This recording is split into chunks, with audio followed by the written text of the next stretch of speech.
ఇచ్చేసి తీయడం, అదే అవును ఇది ఇంకా తలనొప్పి. అప్పుడు ఏంటంటే వస్తదిలే అని చివరిదాకా ముగ్గురు కొట్లాడుకోవడం వేరు. ఇప్పుడు ఇతనికి అనుకున్నాక ఇక డబ్బులు ఖర్చు పెట్టడం బిగించేసి ఉంటాడు. ఇది రాజకీయం అంటే వాళ్ళ ఖర్చే.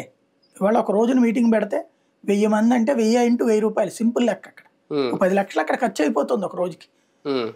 అందులో గోదావరి జిల్లాలని మీకు బాగా తెలుసు, ఇంకా ఎక్కువ ఖర్చు అవుతుంది. అలాంటి సందర్భంలో అంతంత ఖర్చు పెట్టాక ఇప్పుడు అకస్మాత్తుగా వచ్చేసి నువ్వు కాదు పొమ్మంటే డబ్బులు ఎవరిస్తారు? డబ్బు పోయా శని బట్టి అన్నట్టు వాడి పరువు పోయా. అంటే ఇతను గెలవడంటారా అందుకని తీసేశారంటారా అనేటువంటి ఫీలింగ్ ఎట్టుంటది? అభ్యర్థులు వీక్ గా ఉన్నారు ఈ నియోజకవర్గాల్లో అని చెప్పి సర్వేలు చెబుతుంటే మార్చాల్సి వస్తుందా, లేదంటే నిజంగా అక్కడ వైసీపీకి ఉన్న బలమైన అభ్యర్థి దృష్ట్యా గెలవలేమని చెప్పి బాబు గారు ఆలోచించి మార్చాల్సి వస్తుంది? అప్పుడు మాల్టోవా బూస్ట్ అయ్యి ఉంటాయి కదా, ఇస్తే సరిపోతుంది కదా వీక్ గా ఉంటే.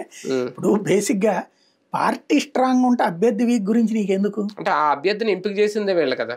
నేను అనేది ఇప్పుడు జగన్మోహన్ రెడ్డి అనేటువంటి వాడు కొంతమంది కొత్త వాళ్ళని తీసుకొచ్చి పెట్టాడు, ఒక నియోజకవర్గం నుంచి ఒక నియోజకవర్గానికి మార్చాడు. మారుస్తున్నంతసేపు నువ్వు తిట్టిపోతానే ఉంటుంది, ఏముంది ఆఫ్టర్ ఆల్ అది ఇది అనేసి. అతను డిసైడ్ అయిపోయాడు, చేశాడు. అతన్ని ప్రమోట్ చేస్తున్నాడు కానీ మధ్యలో అతను బలహీనుడు ఇది కాదు కదా. జగన్తో పోల్చుకుంటే ఈ రాజకీయ అనుభవం ఎంత? 4 ఇంతలు. జగన్ 10 ఏళ్ల రాజకీయం.